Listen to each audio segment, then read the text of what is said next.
ABC Actu. ABC Actu, c'est l'essentiel de l'information.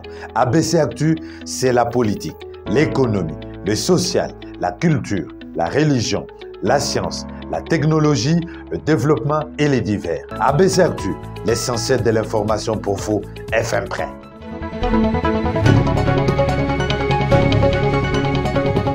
La semaine s'ouvre avec une nouvelle page de l'actualité avec ABC Actu. À la une ce soir, le déploiement de la force de l'EAC dans l'Est de la RDC. Félix Tshisekedi s'est rendu à Luanda le week-end dernier. Un élément à suivre dans ce journal.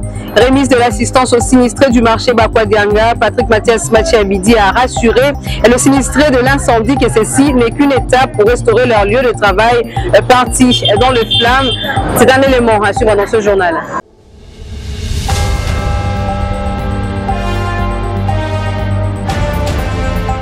Bonsoir et bienvenue à tous. Le chef de l'État, Félix-Antoine Tshisekedi, s'est rendu samedi dernier en Angola où il a discuté avec son homologue Joao Lourenço sur le déploiement du contingent angolais dans l'Est de la RDC. Regardez.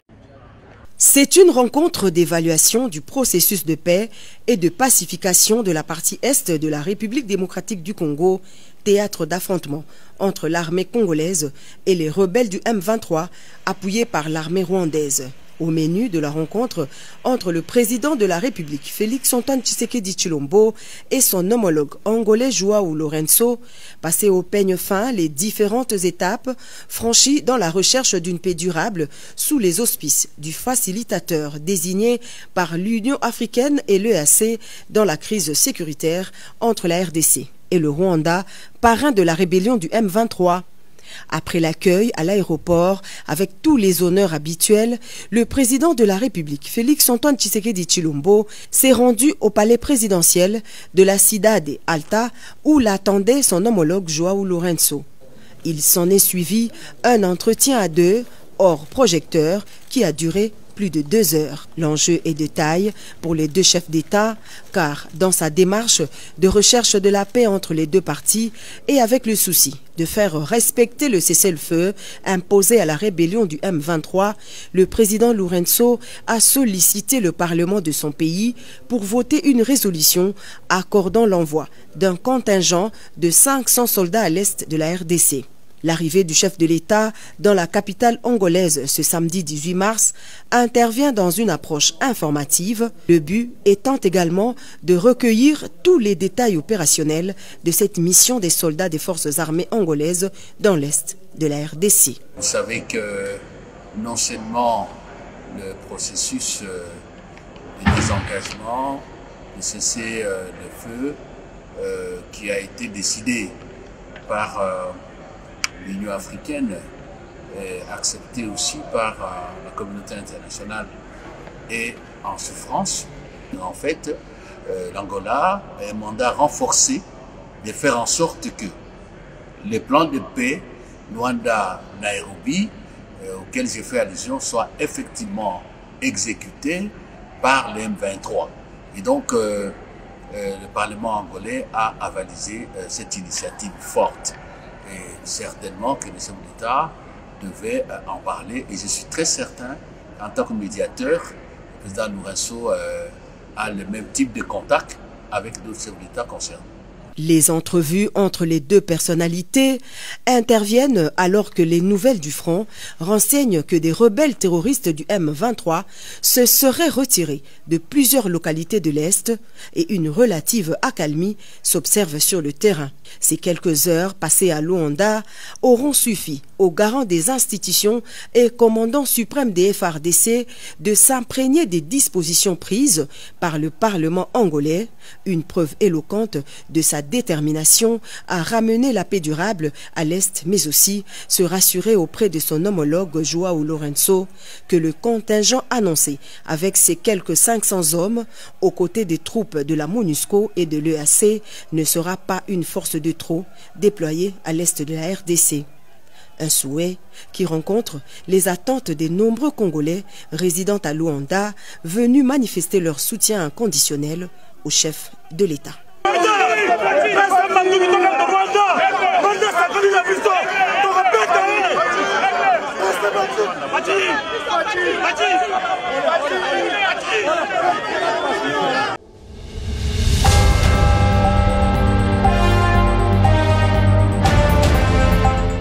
promouvoir la protection et l'accompagnement des industries locales afin d'en faire un facteur de paix et de stabilité. C'est dans ce cadre que Julien Paluku, ministre de l'Industrie, a visité les usines de production d'eau potable et des jus de la société tout en un basée à Lubero. Regardez.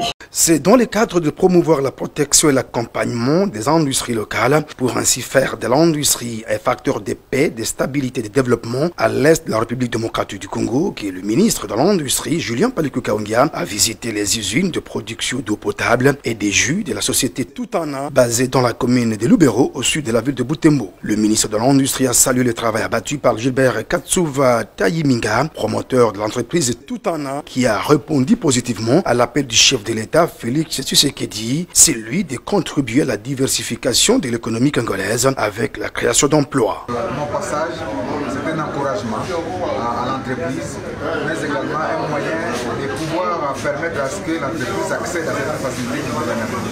J'ai noté qu'il y a beaucoup de tracasseries administratives qui freinent l'élan et la relance de l'entreprise. J'ai noté également que l'entreprise a besoin d'un accompagnement du gouvernement et j'ai pu donner quelques orientations pour qu'un dossier soit élaboré et qu'il nous soit transmis de manière à permettre à saisir nos collègues et d'autres instances pour permettre que celui qui sait déjà casser un morceau pour mettre en place une unité comme celle-ci, qu'on puisse plutôt l'aider à pouvoir prospérer et avoir des effets d'entraînement sur d'autres espaces. Déjà, avec la production que j'ai pu voir ici, il va réduire notre facture d'importation, il va créer de la richesse ici à Lubero. Il a déjà plus de 30 personnes qui sont des employés ici, et donc c'est la République qui gagne. Cette descente du ministre, Julien Paluku Kahongya, a été très saluée par cet opérateur économique. Signalons que cette visite est intervenue après le lancement officiel de la zone économique spéciale de Moussénéné, basée dans les territoires de Lubero par le ministre de l'Industrie, une zone qui accorde désormais des avantages fiscaux, parafiscaux et douaniers aux investisseurs.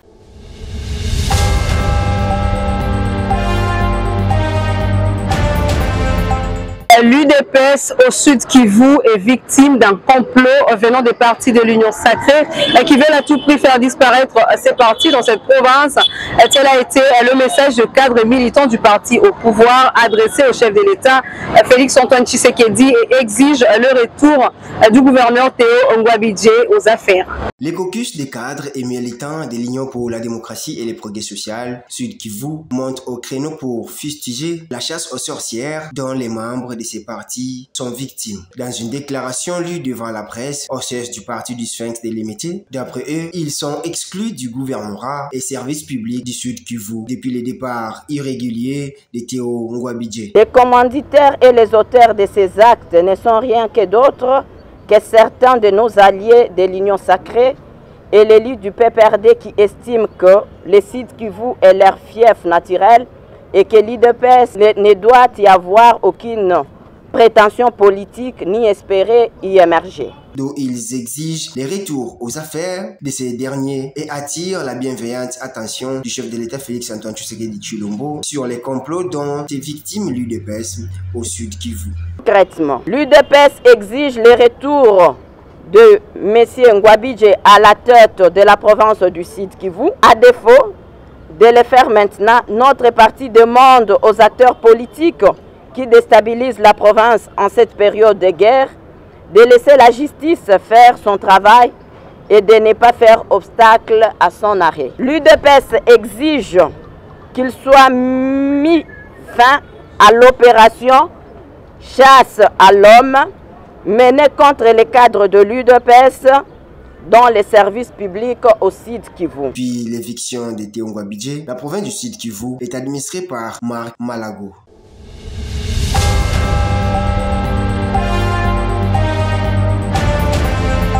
La salle de réunion des Ensembles pour la République a servi de cadre samedi 18 mars 2023 à une conférence débat co-organisée par ALXF et la JR au siège du parti. Tous les sous-thèmes ont tourné autour du thème principal, la participation politique des jeunes et leur inclusion dans les instances de prise de décision. Plus de détails avec le Bakabeya. La participation politique de jeunes et leur inclusion dans les instances de prise de décision, c'est le thème principal d'une conférence débat organisée par la jeunesse libérale africaine pour la liberté à l'IF en sigle et la jeunesse de Ensemble pour la République JR. Plusieurs intervenants étaient au rendez-vous pour échanger avec les jeunes dans des différents domaines et leur faire voir la mission qu'ils ont pour la RDC. Honorable Olivier Kamitatou, haut représentant des Ensemble pour la République, a décortiqué sur le libéralisme.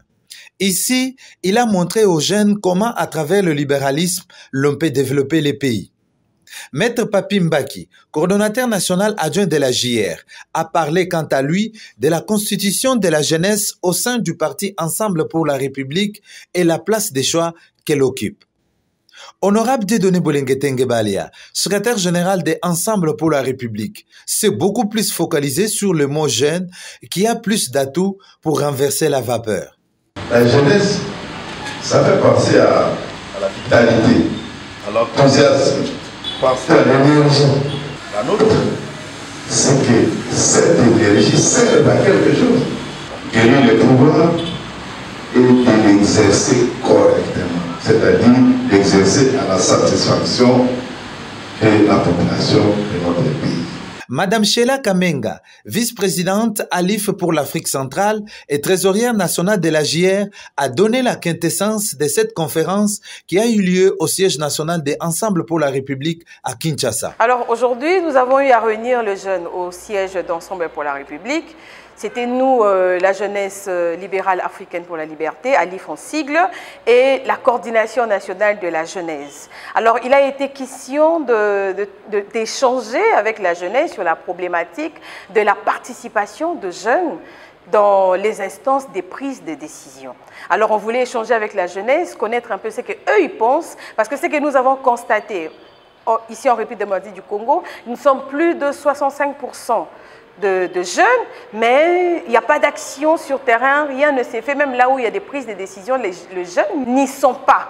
On a voulu échanger avec la jeunesse, connaître un peu ce qu'ils pensent et quelles sont les résolutions que nous devons ensemble avec la jeunesse mettre en place pour que demain nous puissions avoir des jeunes qui gèrent la République, des jeunes responsables pour la res publica. C'était aussi pour montrer à la jeunesse quelles sont les valeurs du libéralisme. L'étape des questions-réponses et la photo des familles ont mis terme à ces échanges.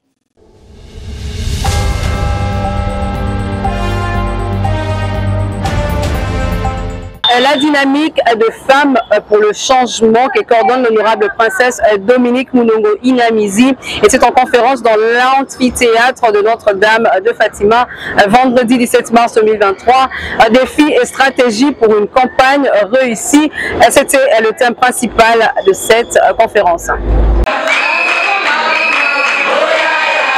Dynamique des femmes pour le changement d'FC que dirige la coordonnatrice nationale, honorable princesse Dominique Munongo Inamizi, était en conférence ce vendredi 17 mars 2023 à l'amphithéâtre de Notre-Dame de Fatima. Défis et stratégies pour une campagne réussie, c'est le thème principal autour duquel plusieurs conférenciers sont intervenus avec des sous-thèmes pour montrer aux femmes de la dynamique des femmes pour le changement comment elles doivent s'y prendre pendant la campagne électorale. Entrée de jeu, l'honorable princesse a d'une manière succincte donné les stratégies pour réussir sa campagne. Les femmes représentent une grande partie de la population. Cependant, elles ne participent pas en grand nombre au processus décisionnel et électoral. Elles sont également sous-représentées dans le secteur stratégique, sociaux et politiques du pays. Il est donc important, partant de mon expérience personnelle, que les femmes et les hommes candidats et électeurs se préparent tant au niveau préélectoral, au niveau électoral proprement dit,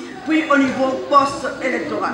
Jacqueline Dalla, coordonnateur national de la jeunesse des Ensemble pour la République JR, a abordé l'aspect communication. Le patriote résistant à noir sur blanc montrait à l'assistance comment communiquer, car si vous ne le faites pas bien, c'est du gâchis. Je dois maîtriser la langue que je choisis pour pouvoir transmettre l'information. Je dois maîtriser, je dois avoir l'information à donner, à distribuer. Science de transmettre, science de faire parvenir, science d'amener, science d'apporter l'information. Olivier Kamitatou, haut représentant du parti et directeur des cabinets du président Moïse Katumbi Chapwe, a parlé du fondement et valeur des Ensemble pour la République qui prônent le libéralisme social. Le vrai drame du Congo, il est là. C'est que l'État est absent. Quand on dit le libéralisme, ce n'est pas d'État, c'est faux. Le libéralisme, c'est un État qui protège, qui assure les fonctions régaliennes, mais c'est un État qui encadre et qui peut donner à chacun la chance de s'épanouir, de créer son entreprise, de développer son affaire, de grandir. Honorable Dieudonné Bolengetenge Balea, secrétaire général des Ensemble pour la République, a quant à lui surenchéri l'aspect politique du parti et armé l'auditoire d'arguments solides pour la campagne en ce qui concerne le candidat Moïse Katumbi Chapwe à la présidentielle du 20 décembre prochain. Celui qui s'est montré digne de confiance dans Makambo Mouké a mérité de passer confiance dans Makambo Minel. À la tête d'une province. C'est ça notre message. Vous voyez ça va donc poursuivre la commandation.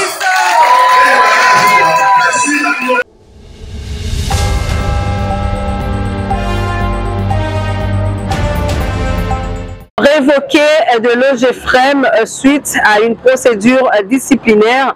11 agents ont été réhabilités et sont venus remercier le chef de l'État et le ministre ad intérim de Transport pour leur implication. Regardez.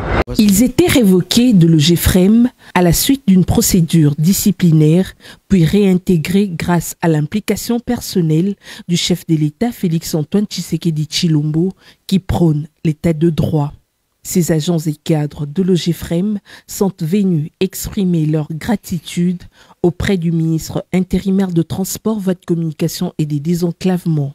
En effet, Maître Marc Ekila a récemment adressé une correspondance à l'équipe dirigeante de l'Office de gestion du fret multimodal en vue de finaliser le processus de leur réhabilitation en toute légalité.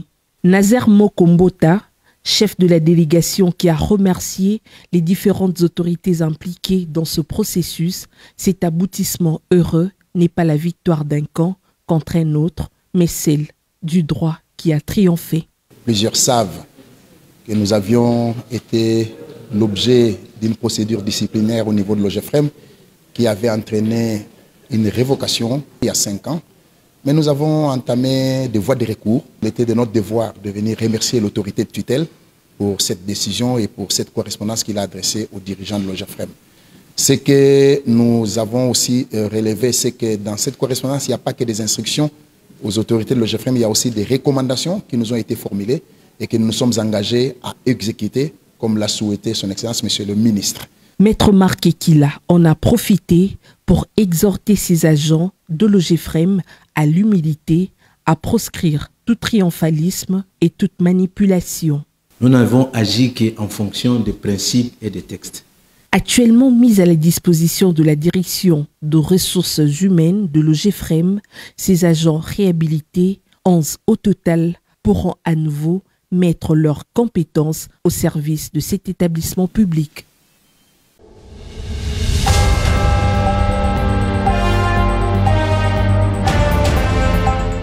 Après avoir repris le commandement des opérations, le gouverneur militaire Constant Ndima s'est rendu au front pour faire un constat sur le terrain. Regardez. Au lendemain de la remise et reprise administrative entre, d'une part, le lieutenant-général Marcel Bangoumachita, commandant des opérations Nord-Kivu sortant et commandant de la 3e zone opérationnelle, et le gouverneur du Nord-Kivu, le lieutenant-général Constant Ndima Kongba, nouveau commandant des opérations militaires au Nord-Kivu, c'est au tour de la reprise de positions militaires ce 18 mars 2023 par le lieutenant-général Constant Ndima Kongba. De Nyiragongo à Massissi, le lieutenant-général Constant Ndima Kongba s'est rendu à Kibumba, à Roussayo, à Kimoka, puis à Mubambiro. Question de palper du doigt les fronts physiques qui ont été inspectés par la chaîne de commandement. Nous venons de passer de plusieurs à la remise et reprise administrative. Nous passons aujourd'hui à la remise et reprise du terrain. Raison pour laquelle vous me voyez avec le commandant 3e zone de défense qui a cédé la conduite des opérations au gouverneur militaire qui devient aussi en sa charge et la compte des opérations. Vous me demandez la situation aujourd'hui sur le terrain. La situation dans l'ensemble est relativement calme.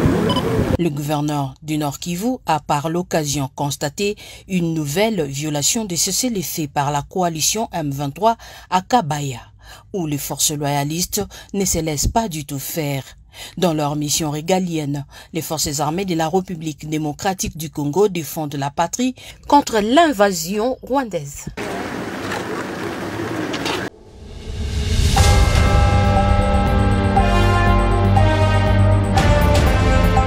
Restant toujours au Nord Kivu, où les FARDC ont dénoncé la violation du cessez-le-feu. Un message que je propose de suivre à travers le porte-parole des FARDC Nord Kivu, Ndjike Kaiko. Les forces armées de la République démocratique du Congo informent une fois de plus l'opinion tant nationale qu'internationale sur des récurrentes violations du cessez-le-feu par le M23/RDF en dépit de plusieurs appels irrélatifs lancés par les différentes organisations sous-régionales, régionales et internationales. En effet, en date du 17 et 18 mars 2023, cette coalition terroriste s'est illustrée par des attaques des différentes positions des forces armées de la République démocratique du Congo, notamment en Pati, à Kabaya, Nyabibwe, Kadirisha, Rubare, Nyamwanzu, dans la chefferie de Baoundé, en territoire de Massissi. Et les affrontements sont en cours. Pour ce faire, les forces armées de la République démocratique du Congo en appellent pour une énième fois la communauté internationale, l'East African Community Regional Force, le mécanisme conjoint de vérification élargi, ainsi que le mécanisme ad hoc de vérification, de se saisir d'urgence de cette situation et d'en tirer les conséquences qui s'imposent. Toutefois, les forces armées de la République démocratique du Congo restent déterminées à défendre l'intégrité du territoire national et à mettre à l'abri des actes terroristes et barbares du M23/RDF la population des zones menacées. Fait à Goma, le 18 mars 2023.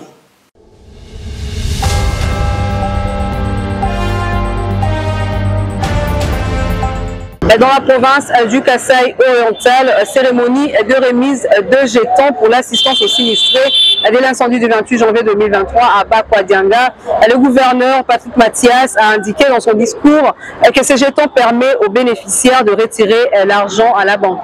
Regardez. Le 28 janvier 2023, c'était un samedi tard dans la nuit. Le marché Bakwadianga, le plus grand marché de Mbujimaï, avait connu un incendie, causant ainsi la perte de produits, étalage de marchands.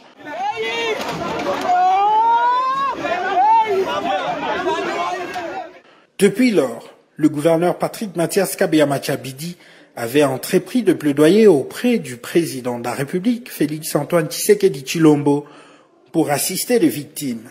Le chef de l'État, répondant favorablement au plaidoyer du chef de l'exécutif, a instruit au gouvernement central de disponibiliser un fonds d'assistance aux sinistrés.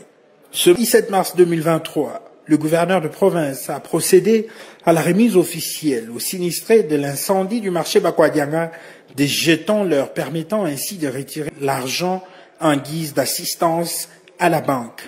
Au cours de cette cérémonie, le maire adjoint de la ville de Mbujimaï a rappelé les circonstances dans lesquelles cet incident malheureux s'est produit. Il a par la suite indiqué que la plupart des victimes n'ont pas fourni suffisamment des informations à la commission chargée d'identifier. Cette commission continue le recensement pour que chacun soit servi, a-t-il lâché. Prenant la parole, le gouverneur de province a remercié le président de la République pour cette assistance. Il a indiqué par ailleurs qu'au-delà du fonds, il y a de tôles pour la construction de hangars détruits ou consumés par les feux. Pour terminer, Patrick Mathias Kabeya Machabidi a remis officiellement des jetons aux sinistrés qui ont exprimé leur joie de recevoir cette assistance grâce au plaidoyer de leur gouverneur.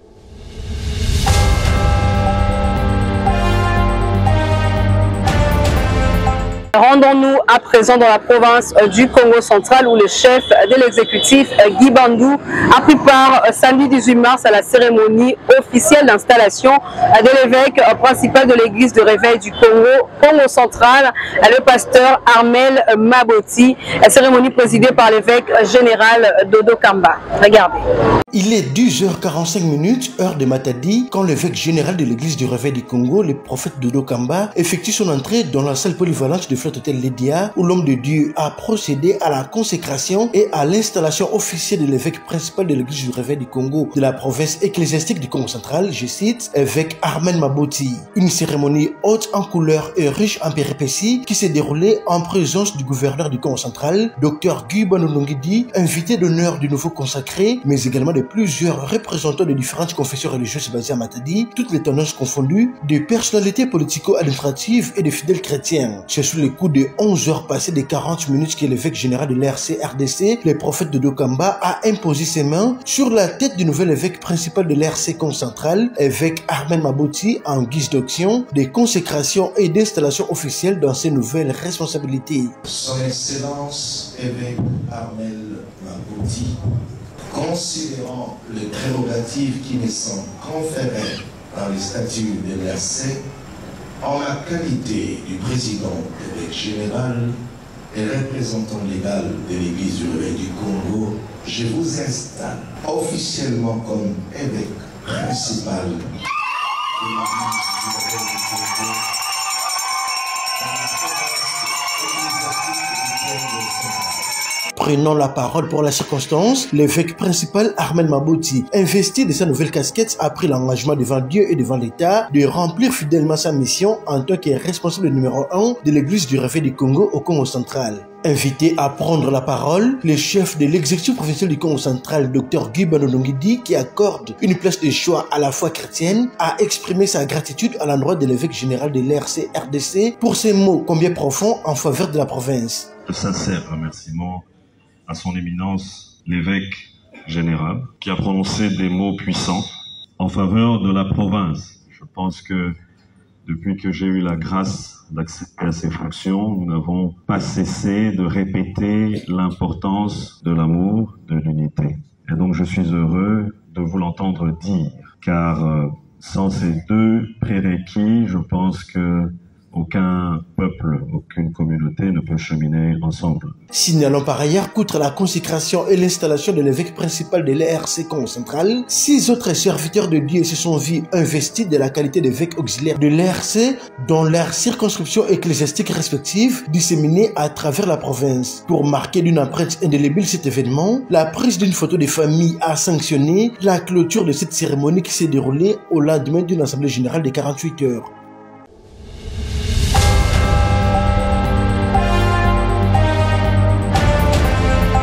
Ceci marque la fin de cette session d'information. On passe au rappel de titre. Le déploiement de la force de l'EAC dans l'est de la RDC, Félix Tshisekedi s'est rendu à Luanda le week-end dernier. Vous l'avez suivi dans ce journal.